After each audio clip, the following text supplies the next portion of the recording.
আজকে কেন সাহায্য নাই? কারণটা কি?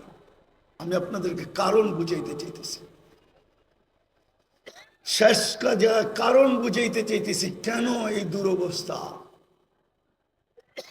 আজকে মুসলমান শেষ করে দিতেছি। আজকে মুসলমান নারী বলেন, পুরুষ বলেন, যুবক বলেন, বৃদ্ধ বলেন, শিক্ষিত বলেন, অশিক্ষিত বলেন, আজকে আল্লাহর হুকুমকে ছেড়া দিছে। আল্লাহকে নারাজ করে ফেলছে, নারাজ। আজকে আল্লাহ আমাদের উপরে নারাজ, সত্য নারাজ। নাইলে আমার বিবেকে, আমার কাছে যুগ বিয়োগ মিলে না। কেন ফিলিস্তিনে অন্য দেশে ফাটতো তো আমার মনকে বুঝাইতে পারতাম, কিন্তু ফিলিস্তিন ঘুরে আসার পরে আর আজকের পটভূমি চিত্র আমার কাছে মিলে না। যে মিলবো তো মিলবো কি করে? ওইখানে তো খলিল শোয়া, ওই জমিন, ওইখানে বোম ফাটে কি করে? অথচ সবচেয়ে বেশি আবাবিলের বসবাস হইল ফিলিস্তিনে। সবচেয়ে বেশি দুনিয়ার আবাবিল যেটায় বাস করে ওটা হলো ফিলিস্তিন। হুকুম দেন না কেন? আরেকটা কথা বুঝাইতে চাইতেছি। প্রতিদিন তো 17 বার 32 বার আমরা আবেদন করি আল্লাহর কাছে। প্রতিদিন তো 32 বার আবেদন করি, গায়রিল মাগদুবি আলাইহিম ওয়ালাদ-দাল্লিন। ইমামের মাধ্যমে করি, একা একই করি। যখন ইমামের মাধ্যমে করি, মাঝে মাঝে তো কিছু, আমি কারোর সাথে বিরোধ করতে চাইতেছি না, কিছু মসজিদ তো এরকমও আছে যে আমিন বইলা এত জোরে বলে যে ছাদও উড়া যাওয়ার আশঙ্কা হয়, ঠিক না? কিন্তু আমরা কি বলি? এটা আবেদন তো করি, আল্লাহ দুইজনের হাত থেকে আমাদেরকে বাঁচান। কিন্তু ইহুদি নাসারা দুইজনের হাতেই তো আজকে আমরা সবচেয়ে বেশি নির্যাতিত। তাইলে আমাদের 32 বারের আবেদন যায় তো যায় কোথায়? আমাকে বুঝান। 32 বারের আবেদন আমাদের কোথায় গেল? আমরা যে সূরা ফাতিহা পড়লাম আর জোরে আমিন বললাম আর আস্তে বললাম, আমাদের এই বলাটা কোথায় গেল? কেন কবুল হয় না? কবুল হইলে তো এই অবস্থা হওয়ার কথা না। যে অবস্থা আজকে দেখতেছি, মুসলমানকে নিয়ে সবাই খেলে, ঠিক না? ফকির হইলাম আমরা, আর টাকা বিদেশে পাচার হইয়া বড় লোক হইল ওরা। আপনি ভাবেন যারা নিয়ে গেছে ওরা বড় লোক হয়েছে? ইম্পসিবল। আমি চিনি আমেরিকা, কানাডা চিনি, ইংল্যান্ড চিনি, সুইস ব্যাংক চিনি। আমি, আমাকে চিনাইতে হবে না। হ্যাঁ, আমি চিনি, বহুত মানুষকে চিনি। 2-4 জন প্রেসিডেন্টও চিনি যারা ট্যাক্সি চালায়, ট্যাক্সি, আমেরিকাতে ট্যাক্সি চালায়। অবশ্য আমাদের দেশের না, আফ্রিকান দেশের। নিয়ে গেছিল খুব, এখন ট্যাক্সি চালায়। কেন এই দুরবস্থা? একটু ভাবেন। চলে তো যাব, থাকা তো যাবে না, পুঙ্খানো হিসাব তো নিবে। সত্য তো এটাই। যদিও কেউ মাঝে মাঝে জিজ্ঞাসা করে, হুজুর 60 বৎসরের হিসাব নিতে 50,000 বৎসর লাগবে কেন? তো আমি বলি, শোনো, তুমি ডেলি কতটুকু অক্সিজেন, কয়বার শ্বাস প্রশ্বাস নিছিলে? কয়বার? আরে 1,60,000 বার। তো মাসে কত নিছিলেন? বৎসরে কত? 60 বৎসরে কত? স্বাভাবিক শ্বাস নেওয়ার দাম তো আমাদের দেশের এক শিল্পপতি আমাদেরকে শিখায় গেছিলেন, কিন্তু আমরা তো এটাকে মাথায় ধারণ করি নাই। 2020 করোনা লগ্নে বাংলাদেশের প্রথম সারির এক শিল্পপতি মারা গেছিলেন। ওনার জন্য ডাক্তারের টিম যখন চায়নার থেকে আনা হলো, আর উনি ভেন্টিলেটারে ছিলেন, তো উনি কামরায় ঢুকার পরে ডাক্তারদেরকে বলছিলেন, আমার সুস্থতার প্রয়োজন নাই, আমাকে শুধু স্বাভাবিক শ্বাস নিতে দাও, আমি তোমাদেরকে আমার পুরা কোম্পানি লেখা দিব। পেপারে আসছে, পেপারে, জান মিডিয়ায় লেখা আছে এখনো। আমি নাম বলতেছি না। আপনি যে ডেলি স্বাভাবিক শ্বাস নিতেছেন, এটার বিনিময়ে কি করছেন? এই হিসাব কিন্তু মিলাই দিতে হবে। বিদায় আমি শেষ জায়গায় চলে আসছি। আজকে এই দুরবস্থার কারণ একটা, শুধু প্রথম একটা, আল্লাহকে না মানা। আল্লাহকে আল্লাহকে সব বুক করি কার? কিন্তু শিক্ষিত মানুষগুলা যদি প্রশ্ন করে আল্লাহকে মানবো কি করে, আল্লাহকে তো চোখে দেখি না, লা তারাহুল উয়ুন ওয়ালা তুখালিতুহু দুনুন, দেনদারণে আনা যায় না, ওয়ালা ইয়াসিফুহুল ওয়াসিফুন, বর্ণনা দিয়ে শেষ করা যায় না। আল্লাহ তো একটা পদের মালিক না, আল্লাহ তো শুধু আল্লাহ না, আল্লাহ তো রহমান, আল্লাহ তো রহিম, আল্লাহ তো মালিক, আল্লাহ তো কুদ্দুস, আল্লাহ তো সালাম, আল্লাহ তো মুমিন, আল্লাহ তো মুহাইমিন, আল্লাহ তো আজিজ, আল্লাহ তো জব্বার, আল্লাহ তো মুতাকাব্বিরুল খালিকুল বারিউল মুসাব্বিরুল গফফারুল কহ্হারুল ওয়াহ্হাবুর রাসাকুল ফাত্তাহুল আলিমুল কাবিদুল বাসিতুল খাফিদুর রাফিউল মুইসুল মুদিল্লুস সামিউল বাসিরুল হাকামুল আদলুল লতীফুল খবীরুল হালিমুল আযীমুল গফুরুশ শাকুরুল আলিয়ুল কবীরুল হাফিজুল মুকিতুল হাসিবুল জলিলুল করিমুর রকিবুল মুজিবুল ওয়াসি আল হাকিমুল ওয়াদুদুল মজিদুল বাঈসুশ শহীদুল হকুল ওয়াকিলুল কবিয়ুল মতিনুল ওয়ালি الحميد الموصي المبدي المعيد المحيي المميت الحي والقيوم الواجد الماجد الواحد الأحد الصمد القادر المقتدر المقدم المؤخر الأول والآخر الظاهر والباطن الوالي المتوالي البر التواب المنتقم العفو الرؤوف مالك الملك ذا الجلال والإكرام المقسط والجامي والغني والمغني المانع الدار النافع النور الهادي البديع والباقي الوارث والرشيد الصبور جل جلاله الله تو 99 পদের মালিক, আল্লাহকে মানবো তো মানবো। প্রশ্ন যদি করে কি করে মানবো? এই জন্যই আল্লাহ বলছেন সিরাতুন নবী লাকাদ কানা লাকুম ফি রাসূলিল্লাহি উসওয়াতুন হাসানাহ আতিউল্লাহ ওয়া আতিউর রাসূল, আমার বন্ধুকে মাইনা দেখায় দাও। কিন্তু আফসোস তো এইখানেই, বন্ধুকে যদি এই উম্মত মানতো তাহলে সবচেয়ে বেশি বন্ধুর আদর্শ মুসলমানের ঘরে নির্যাতিত হতো না, ঘৃণিত হইতো না, অবহেলিত হইতো না, দীক্ষিত হইতো না, লাঞ্ছিত হইতো না, বঞ্চিত হইতো না। এটাই তো কাঁদি শুধু। নাইলে মুসলিম যুবক 50 টাকার চুল 500,000 টাকা দিয়ে কাটবে কেন? বিজাতির রঙে রঙিন হবে কেন? ও কি রসুল কি আদর্শ দেয় নাই চুল কাটার? না দেয় নাই।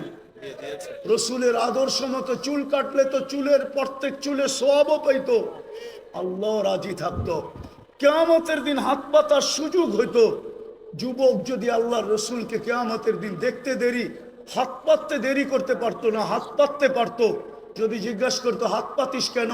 আপনার আদর্শে চুল কাটছি, সওয়াব তো পাইছি, কিন্তু আপনার পক্ষ থেকে কিছু দিবেন না? বকশিস কি দিবেন না? মজুরি পাওয়ার পরেও তো হাত পাতে কেন? একটু বকশিস দেন না। এই মাইকালারও তো পুরা টাকা নেওয়ার পরে অপারেটররা হাত পাতবে, আমাদেরকে কিছু বকশিস দিবেন না? জিজ্ঞাসা করেন পাতবে কি পাতবে না? যুবক তো কিয়ামতের দিন হাত পাততে পারতো। আমার মা বোনরা কেন নেটে দেখা সাজুগুজু করে? সমস্ত কাপড় চোপড়ের ডিজাইন কেন নেটের থেকে আনে? ইসলাম কি কাপড়ের ডিজাইন দেয় না? ইসলাম কি সাজগোজ দেয় না? আমি তো এই কাঁদি, সারা বাংলাদেশে কেউ তো দেখাইতে পারবে না। আজ পর্যন্ত তো পেলাম না যে কোনো মহিলা আমাকে চিঠি লিখলো যে হুজুর আমি করছি। আমি তো বলি আজ পর্যন্ত তো কোনো হুজুরদের বউকেও পেলাম না যে বাসর রাতের শ্বাসটা ফাতেমার মতো সাজছে। বাসর রাতের শ্বাসটা তো তার বান্ধবী তাকে যেরকম সাজাইছে ওরকমই সাজছে, প্রতিবেশীরা যেরকম সাজাইছে ওরকম সাজছে। নাইলে একটু পয়সাওয়ালা হলে পার্লারে যেরকম ডিজাইন চয়েস করছে ওই ডিজাইনে সাজা আসছে। কিন্তু ফাতেমার সাজে তো সাজে নাই। ফাতেমা কি বাসর রাত্রে সাজে নাই? কিতাবে কি নাই ফাতেমার সাজ? শাইখুল হাদিসরা কি জানে না, যে মুহাদ্দিসরা জানে না যে ফাতেমার সাজ কিরকম ছিল?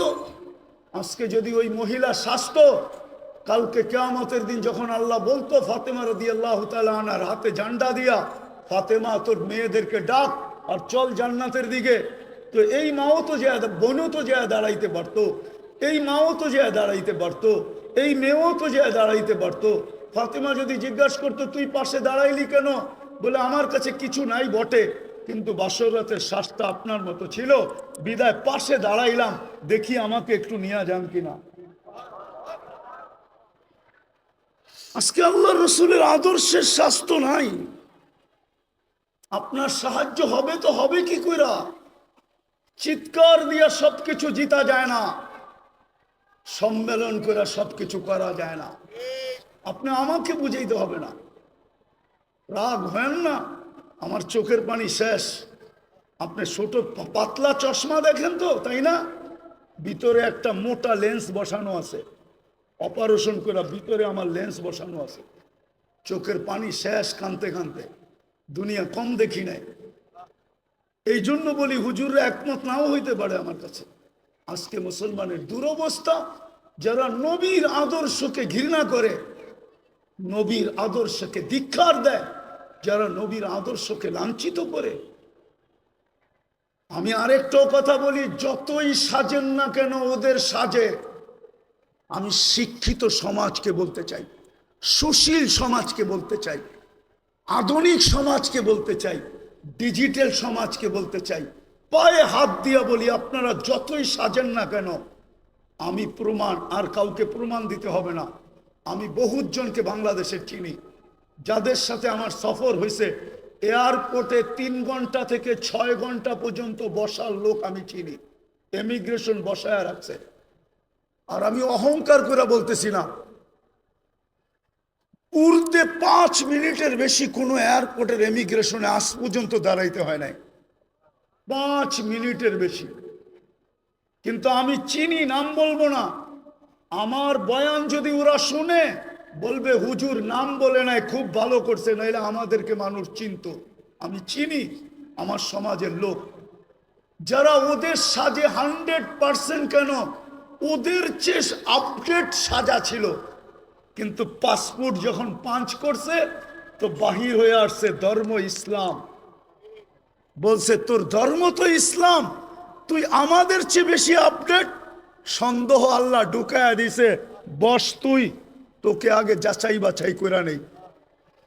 3 ঘন্টার থেকে 6 ঘন্টা পর্যন্ত যাচাই বাছাই করছে। শুনে রাখো যুবক, তুমি যতই ওদের মতো 14 তারিখ উদযাপন করো, আর যতই 31st নাইট তুমি উদযাপন করো, ওদের যত কালচার তুমি নিজের ভিতরে আনো না কেন, কিন্তু এক জায়গায় তুমি ধরা খাওয়া। আজকাল সবকিছু অনলাইনে। তোমার জন্ম নিবন্ধন যখন করতে গেছে তোমার মা বাবা, তো ভুলে হইল ধর্ম ইসলাম লেখা দিয়ে আসছে। স্কুলে যখন ভর্তি করাইতে গেছে, তো মনের বিরুদ্ধে হইল ইসলাম লেখা দিয়ে আসছে। আইডি কার্ড যখন বানাইতে গেছে, তো তোমার মনে না চাইলেও তুমি ধর্ম ইসলাম লেখা দিয়ে আসছো।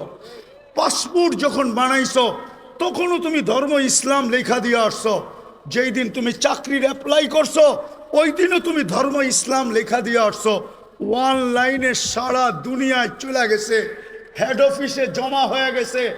অনলাইনের হেড অফিস হলো তেল আবিব, আমাকে চিনাইতে হবে না।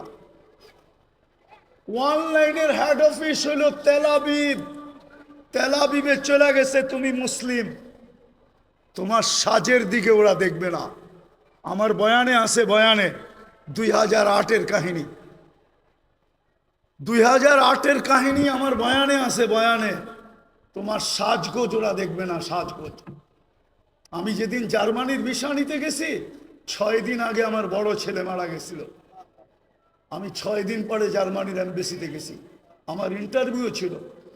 তখন আমি এই পরতাম না, সাদা লুঙ্গি সাদা পাঞ্জাবি পরতাম, এরকমই একটা রুমাল কাঁধে থাকতো। আর পান খুব খাইতাম, সাদা একটা স্টিলের পানের বাটা হাতে থাকতো, লাঠি থাকতো না। আমি পান খাইতে খাইতে ঢুকতেছিলাম। ইন্টারভিউর সময় ঘড়ির কাঁটা দেখা, কিন্তু ভিতরে ঢুইকা আমি দেখতেছিলাম মনে হয় আমি একটা কুকিলের মেলে একটা কাকেই গেছিলাম। সবাই আমার দিকে যেরকম চাইতেছিল, তো আমার মনে হইতেছিল আমি কুকিলের মেলা একটা কাক। কি ওরা যেইভাবে সাজগোজ করে গেছে, তা আমাকে ইন্টারভিউর জন্য যখন ডাকছে, তা আমাকে প্রথম প্রশ্ন ছিল, তুই এতদিন জার্মানি যাস নাই কেন? সেনজিং ভিসা, আমার 25 দেশের সফর ছিল। তা আমি বললাম প্রয়োজন ছিল না, এত দেশ গেলি, জার্মানি গেলি না, এখন দরকার যাব। জিজ্ঞাসা করলো তুই কি করিস, বললাম। তো জিজ্ঞাসা করলো আমার সোনাগুলা কালো হইলো কেন? তা আমি বললাম তুমি পারফিউম খুব ব্যবহার করো মনে হয়। বলছে হ্যাঁ। তো এগুলা আমি পরিষ্কার করব কি করে? আমি বললাম চলো আমার কারখানায়। বললো এত দূর তো যাওয়া যাবে না, ঘরোয়া পদ্ধতি বলো। তা আমি ঘরোয়া পদ্ধতি বলতেছিলাম, আর ওর ভিসা প্রিন্ট করতেছিল।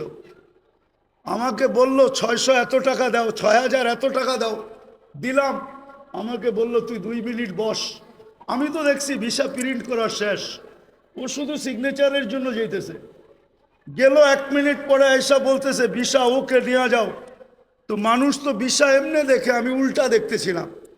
মানে ভিসার মুখ ওই কুকিলদের দিকে, আর পাসপোর্টের উল্টা সাইডটা আমার মতো কাকের দিকে। মানে আমার উদ্দেশ্যই ছিল যে দেখাই সাইজা গুইজা আসলেই ভিসা মিলে না, এই দেশের নিয়ম এরকম না। নাইলে আমার সমাজ, আমার যুবকরা 30 লাখ দিয়ে ইউরোপে কেন যাবে? শত যুবকের কবর কেন সাগরে হবে? আমি চিনি আমেরিকাতে যারা 50 লাখ টাকা দিয়ে মেক্সিকোর জঙ্গল দিয়া পার হয়েছে। একটা কাহিনী না, শত কাহিনী আমার এখানে আছে। বিদায় এই জন্যই বলতেছি, যতই সাজি না কেন, যেই সমাজকেই বলেন, যারাই বলে ওদের সাথে আমার চ্যালেঞ্জ, ও যতই সাজুক না কেন, যতই বিকেনি পড়ুক না কেন, 3 কোয়ার্টার পড়ুক না কেন, ওদের সুরে কথা বলুক না কেন, টকশোতে বৈশা ইসলাম বিদ্বেষী প্রচার করুক না কেন, কিন্তু ওরা জানে এই লোকটা কাগজে কলমে মুসলমান। শুধু আমাদের থেকে কিছু নেওয়ার জন্য এরকম ভান ধরছে, নিজেকে সাজাইছে। ওরা কোনোদিন মনে প্রাণে আপনাকে মুসলমান, আপনাকে ওদের ভাববে না কোনো দিন না। বিদায় শেষ কথা, আসেন সিরাত। এটাই আজকে দুরবস্থা, শুধু রসুলের আদর্শ ছাড়ার কারণে। সবকিছু বাদই দিলাম, একটাই যদি ধরে রাখতো জাতি, আজকে 90% মুসলমান নামাজ পড়ে না। আমি তো বলি এই জাতি যদি 1 মাস নামাজ পড়তো, 1 মাস, উম্মতে মুসলিমা উম্মতে মুহাম্মদী যদি 1 মাস 100% নামাজ পড়তো, আর 11 মাস যদি নাও পড়তো, আর আল্লাহ যদি জিজ্ঞাসা করতো তুই 11 মাস পড়িস না কেন, কেন বৎসরে মাস কয়টা? তা আল্লাহ বলতো 12টা। 1 মাসই তো 70 মাস ছিল, 12 থেকে 12 বাদ দিয়া দেন, তারপরে তো আমার 58 মাসের ব্যালেন্স আছে, আমার কাছে বেশি আছে। কিন্তু রমজানেও তো 50% নামাজ পড়ে না, এখন তো 90% পড়ে না, না নারী, না পুরুষ, না যুবক, না বৃদ্ধ। আপনি সাহায্য চান কি করে? মাথা উঁচা করে দাঁড়াইতে চান কি করে? 3 বার তো আপনাকে নির্বাচিত করলেন মানুষ হিসাবে, মুসলমান হিসাবে, উম্মতে মুহাম্মদী হিসাবে, বাকিগুলা বললামই না। 3 বার তো আপনি আল্লাহর পক্ষ থেকে নির্বাচিত, 3 বারই তো কুদরতি হাতে নির্বাচিত। মানুষ তৈরি করছেন কুদরতি হাত দিয়া, মুসলমান হিসাবে নির্বাচিত করছেন সমগ্র মানুষের ভিতর থেকে কুদরতি হাত দিয়া, উম্মতে মুহাম্মদী হিসাবে নির্বাচিত করছেন কুদরতি হাত দিয়া। আপনি সাহায্য চান কি করে? আপনাকে সাহায্য করে তো করে কি করে? আপনার বিবেককে প্রশ্ন করেন, বলেন তো হুজুর আছে না, হুজুর থাকলে কি হবে? উম্মত। এটা হুজুর না, উম্মত। হুজুরও কয় পার্সেন্ট হুজুর বলেন? আরে বলেন না। 200 কোটির ভিতরে কয়শো কোটি হুজুর? 300 কোটি। কয় পার্সেন্ট হুজুর?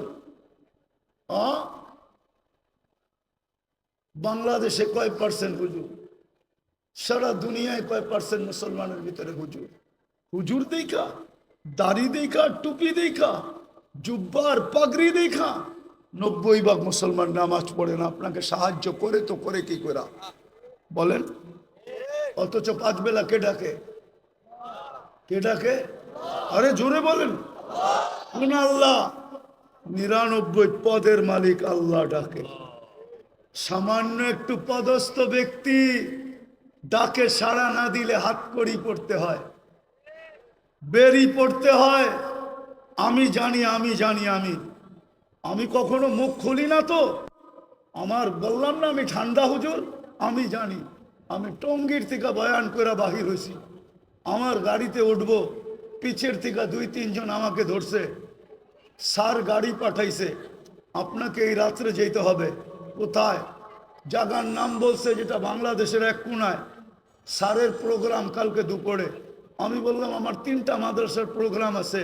বলছে স্যার এত কিছু জানে না, গাড়ি পাঠাইছে, আমাদেরকে পাঠাইছে, সোজা গাড়িতে বসেন, বাসায় ফোন করেন, সসজ্জায় আপনাকে কালকে আবার গাড়ি দিয়ে ঢাকা পৌঁছায় দিব। আমি ওই ব্যক্তি, আমি চিনি।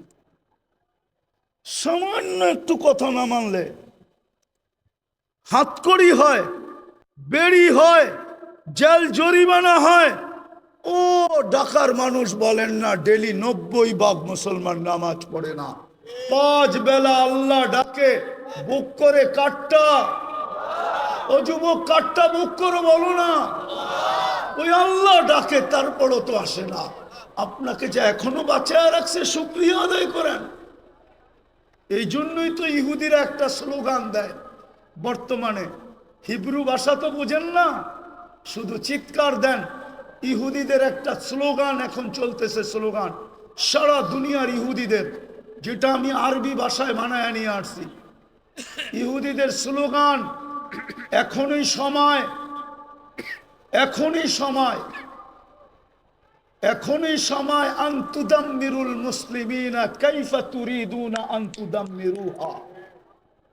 এখনই সুবর্ণ সুযোগ, যেমন মনে চায় মুসলমানদেরকে জমিনের সাথে মিশায় দাও, এখনই সুযোগ। আপনি বলবেন কেন? ওদের কিতাবে লেখা আছে যেই দিন ফজরের জামাত আর জুমার জামাত মুসলমানের সমান হবে, ওই দিন মুসলমানের বিজয়ের পালা শুরু হবে। ওরা শুধু আপনাদেরকে দেখে না, আপনাদের মসজিদের উপরও স্যাটেলাইট লাগায় রাখছে, সিসি ক্যামেরা লাগানো আছে। ওরা দেখে ফজরে কয়জন, জুমায় কয়জন। এই জন্যই ওরা চিৎকার দিতেছে এখনই সুবর্ণ সুযোগ। আরেকটা মনে উঠল, যদিও বলা উচিত না, আপনি সাহায্য চান কি করে?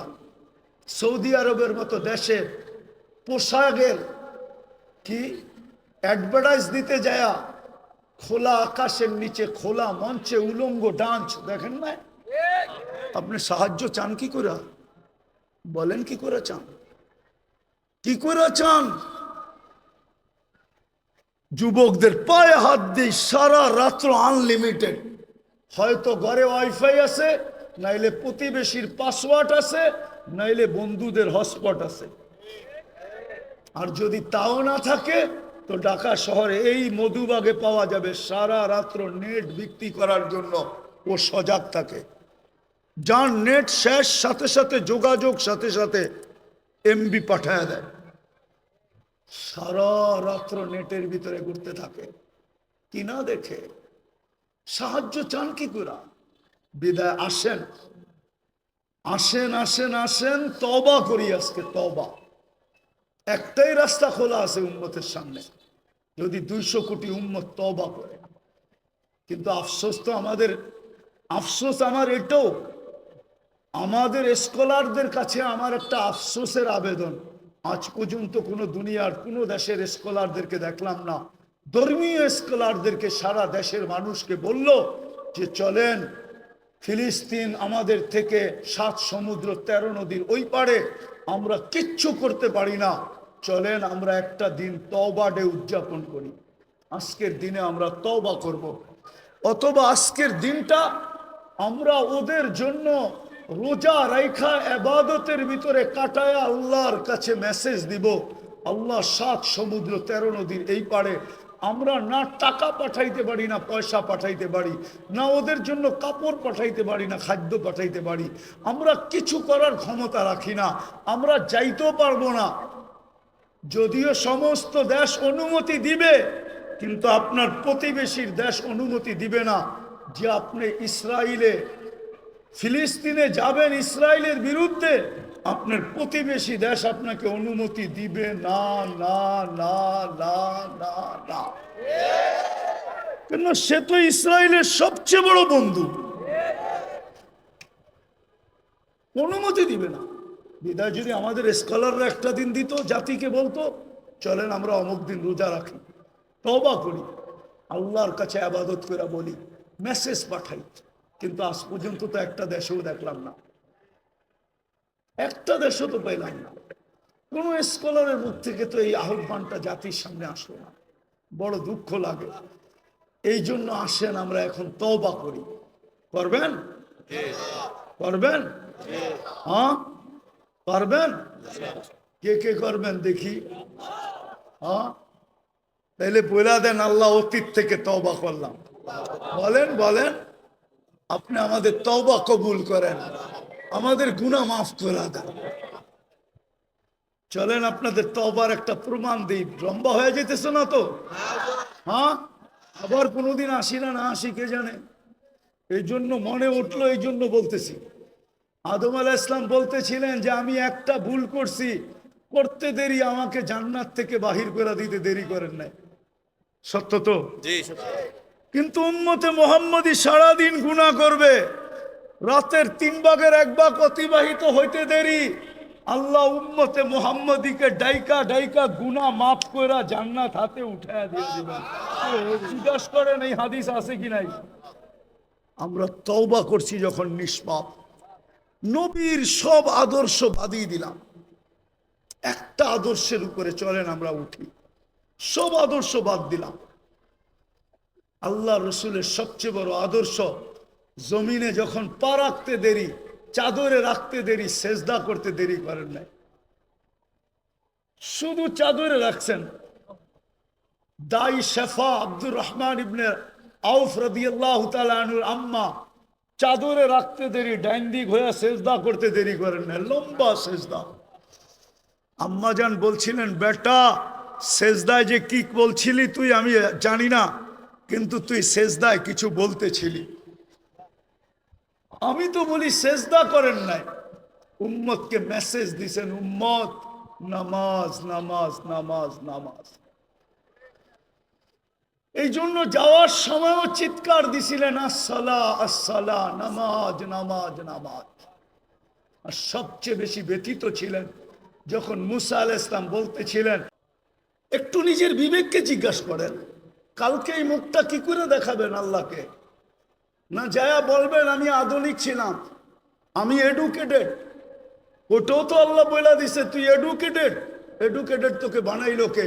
এই জন্যই তো এক জায়গায় আল্লাহ বলে, আমা কুনতা মা আম্মাহিনা, তুই নিকৃষ্ট পানির ফোঁটা ছিলি না। ফামান জাআলাকা দামা, বল না তোকে রক্তে রূপান্তরিত কে করলো? ওমান জাআলাকা মুদগা, তোকে রক্তপিণ্ডতে রূপান্তরিত কে করলো? ওমান জাআলাকা ইযামা, তোর কঙ্কালটা কে বানাইলো? ওমান কাসা আলাইহি লাহমা, সুন্দর করে নিখুঁতভাবে চামড়ার গোশতের আবরণ কে চড়াইলো? আমা কুনতা সাগীরা, তুই কি ছোট ছিলি না? ফামান কাব্বারাক, বল না তোকে বড় কে করলো? দুনিয়াতে তো আমেরিকা তো এতটুক আছে শর্ট ফিগার, আজ পর্যন্ত 1 ইঞ্চি বাড়ায় দেখাইতে পারলো না। আল্লাহ বলে তোকে 6 ফিটের কে বানাইলো বল?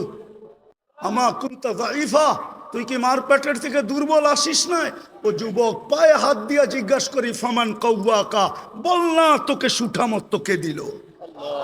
আমা কুনতা জাহিলা, মার পেটের থেকে কি অজ্ঞ আসিস নাই?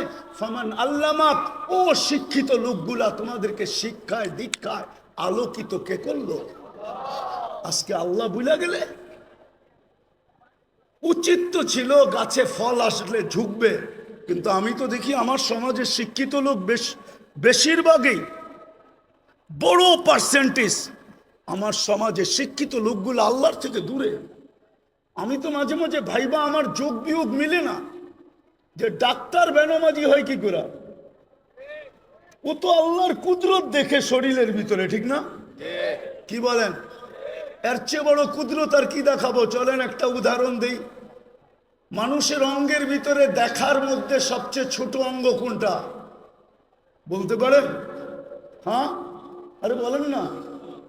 চোখ। চোখ দেখার ভিতরে সবচেয়ে ছোট অঙ্গ চোখটা, ঠিক না? চোখের তুলনায় দেখতে নাকটা চোখের থেকে বড় মনে হয়, ঠিক না?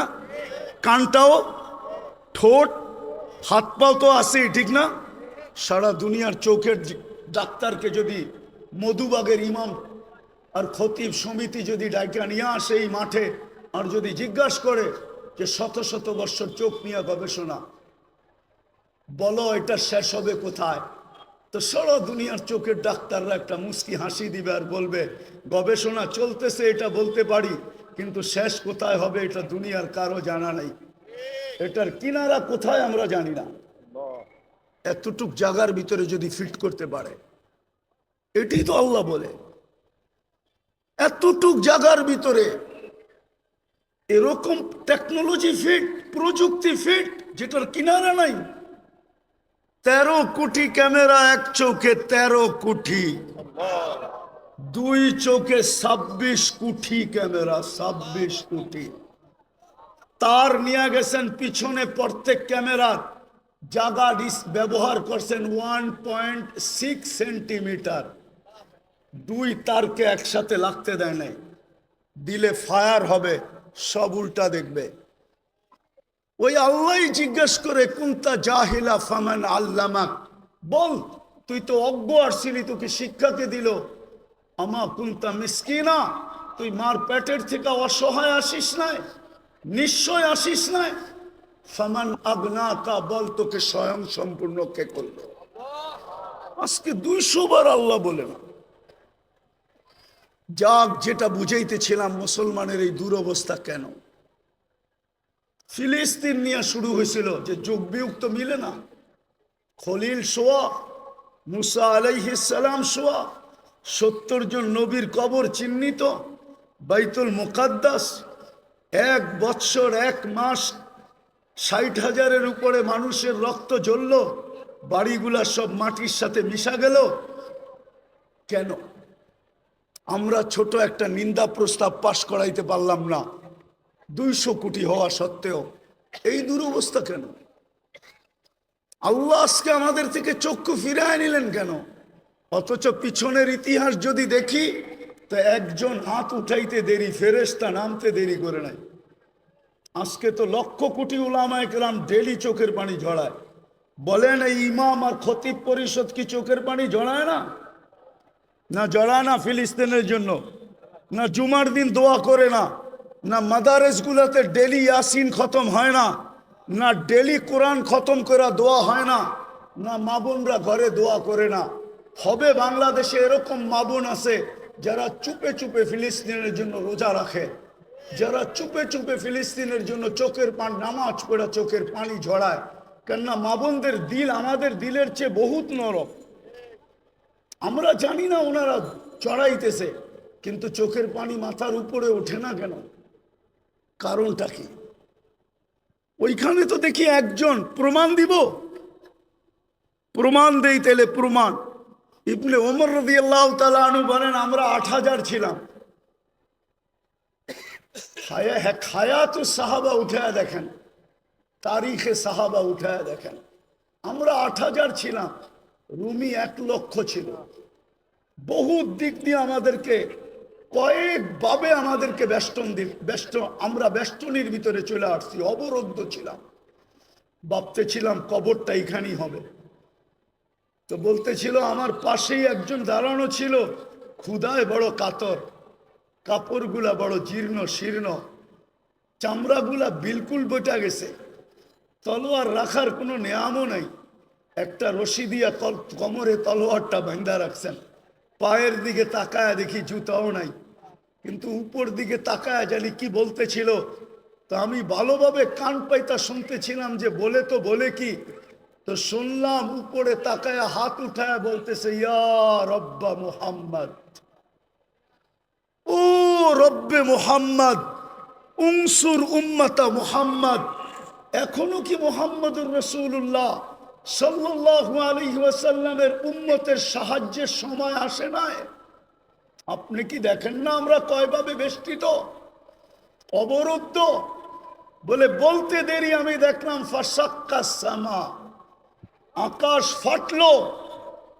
সাদা ঘোড়া, সাদা পোশাকে, খোলা তরবারি হাতে, ডাইন হাতে তরবারি, বাপ হাতে ঝান্ডা, এক অশ্বারোহী বাহির হলো। তার পিছনে সিরিয়ালে বাহির হইতে থাকলো।